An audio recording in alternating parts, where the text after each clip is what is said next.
Hey guys, Star here, and I'm back on another video today. So in today's video, if you already read the title, I'm gonna be reviewing another seasonal anime for this spring that just ended. It was called Burning Kabaddi, and it was pretty underrated. Like I'm not gonna lie, I enjoyed it, even though it wasn't that popular. So yeah, I'm gonna be doing a review to Burning Kabaddi. I'm talking about what I like, what I didn't like, and what I would rate it in terms of me liking it and stuff. So yeah, the anime was called Burning Kabaddi.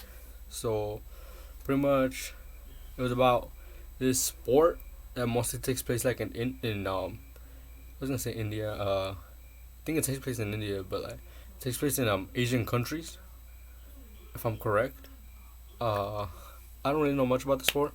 I pretty much started learning about it while watching through this anime.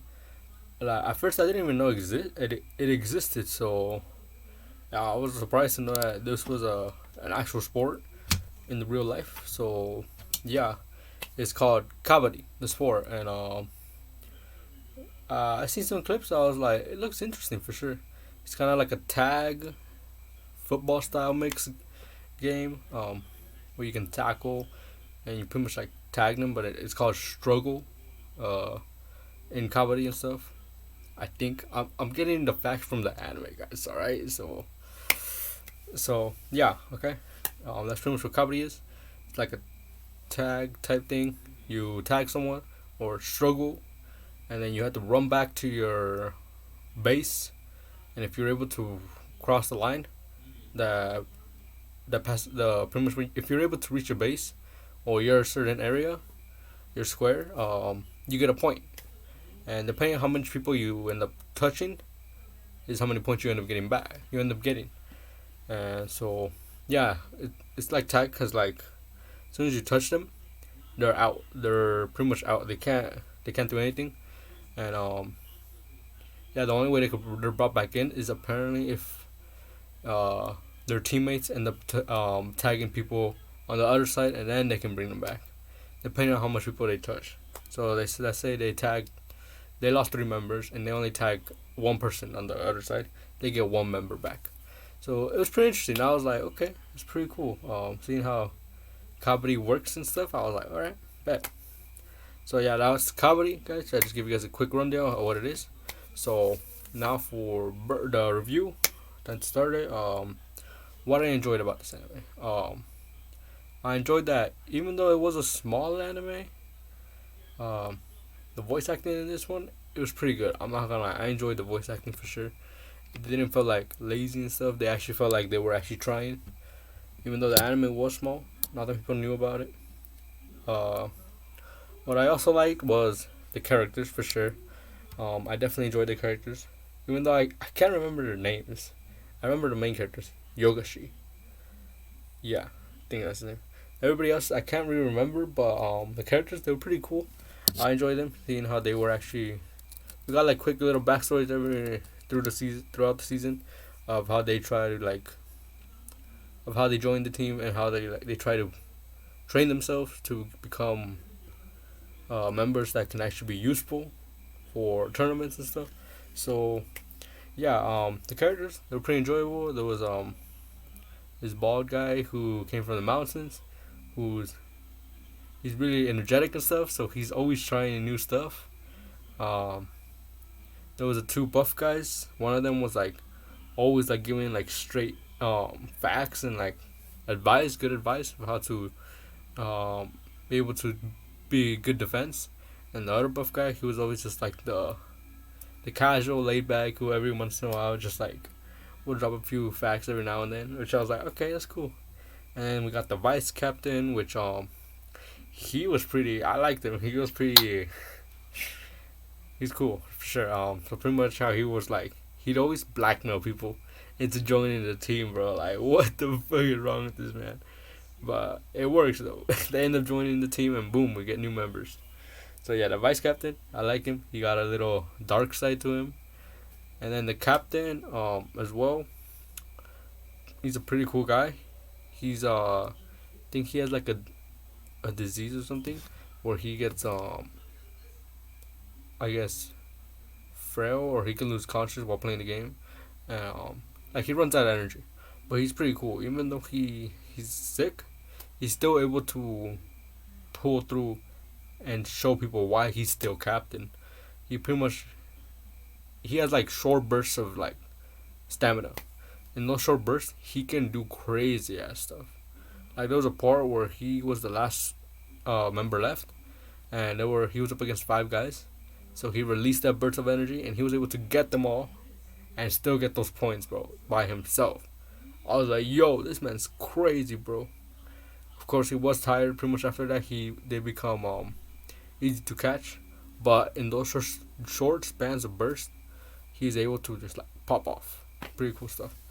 The main character, Yogashi, as well, he's pretty cool. He is a bit more on the cocky side, but I felt like it fitted him. Like even though we just met him this season, like straight up, I felt like I was able to like realize that yeah, this is how he's supposed to be. If he was something else, I don't know if I would have been able to like fully like this character for sure. But yeah, he was pretty cool. He had the cocky attitude, always trying to be like number one, even though he would always get proven that he's not the best, but he has potential. He has potential. And yeah, man, it was crazy how he would always try all these new stuff, try to like always never give up. He would always try to go for the win, even though if it would get like really impossible. So yeah, I like that. Later on during the season, we did get 3 more characters. Like I said, I don't remember their names. We got a guy with like some kind of mullet, I think it's called. I don't know. It was like some kind of a pumper hairstyle. He's pretty cool. He's just on the silent type. He doesn't really talk, but apparently he's the main character's fanboy. So it's pretty funny seeing how he'd always like be fangirling over the main character. So yeah, then we had this other guy, this guy with glasses. Yeah, at first what I like about him is that he's a bit more on the bigger side, right? So you think he'd be kind of slow, but he's still able to like, even though he's slow, he's able to tank a lot. Like I think there was a part where like they went for him, and he was able to pull someone back like straight up. Like he has strength, he has muscle for sure. Even though he's been on the bigger side, that doesn't matter for him, bro. He got the strength. Then there's also this guy, the last one, which I thought it was a girl at first, but that's my bad. I assumed wrong. It was a guy, and he's pretty funny. That's for sure. How he's trying to like, he's pretty much trying to figure out the game. Like really strategically, I think that's how you say it. Yeah, and like the way he gets better is by bonding with the teammates and stuff. It's pretty cool. He makes the team connect more since he's always like the talkative one for sure. So yeah, the characters pretty good. Voice acting as well, pretty good stuff. Story wise, I liked it.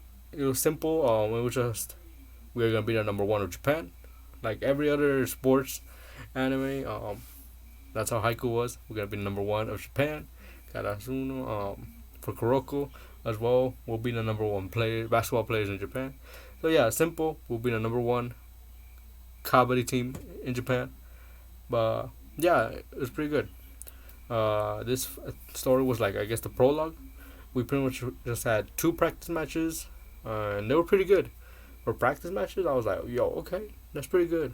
Hopefully we get a second season, bro, so we can get like the tournament and stuff. Because I kind of want to see the tournament and see what's up. They were teasing this guy who's apparently crazy. So I was thinking, like, is he going to be like the Shiritoza? The Shiritoza of Karasunos for this anime? Because Shiritowaza, I think that's how you say it. That team was crazy in Haiku. Shit. I became like one of my favorite like opponents of them fighting for sure. Or battling in Haiku for sure. So hopefully we get a second season, since they were teasing that guy.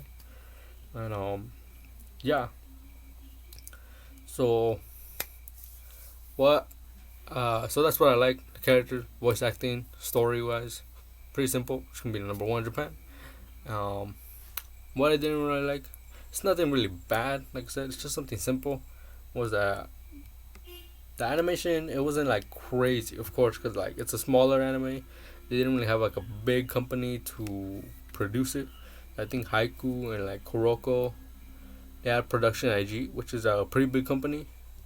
This one I don't know what studio it was, but it's a bit more on the smaller side. So the animation wasn't crazy, but there was some parts where they were still pretty smooth about it. That's for sure. Um, there was a part where like they were gonna grab this guy, and then you could like he started to spin, so then no one could grab him. And I was like, oh, yo, that looks smooth. It wasn't like frame by frame by frame. It was actually you can see him doing it. I was like, all right, that's pretty cool. But yeah, there was some moments, of course, where it was just they'll say something, and it'll switch frame, and then it'll be like a different thing. It'll be kind of slideshowy. It'll be like a slideshow kind of. But yeah, that was only a few moments, so that's pretty much it. It's nothing really else I didn't really enjoy from this anime. Like surprisingly, it was pretty good for one that not many people know about, straight up. So yeah, that's pretty much what I didn't really enjoy. Was just that there was a few moments where it would be like slide. It would be like a slideshow, but it wasn't that many though. It was like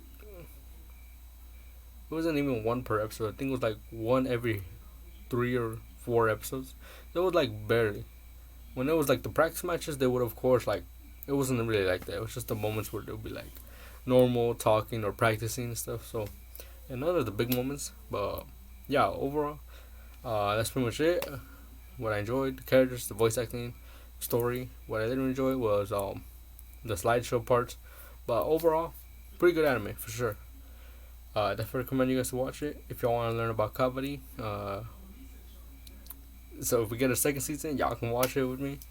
So yeah, Burning Kabaddi. What I would rate it, I'll give it a.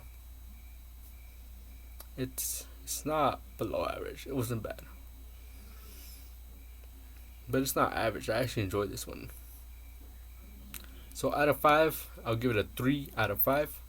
I feel like that's a good score. It's above average. Its average is 2.5, like right in the middle of a 5. So above average, enjoyable, sure. Definitely was excited to see every new episode that would come out. I wasn't like going like new episode. God damn, I have to watch it. I actually was excited. So yeah, pretty good stuff. 3 out of 5. Good score. Not bad for a very underrated anime that not some people knew. I think I said that like 3 times now, but I definitely recommend you guys to watch it. It's definitely interesting. So yeah, that's my review for Burning Kabaddi. I think that's the second review of the spring season. I have a few more coming. I'm just waiting till they finish and wrap up. So yeah, that's pretty much my review to Burning Kabaddi. So if y'all enjoy my review, make sure you like, subscribe, and don't forget to say this video. Alright, I'll catch you next time.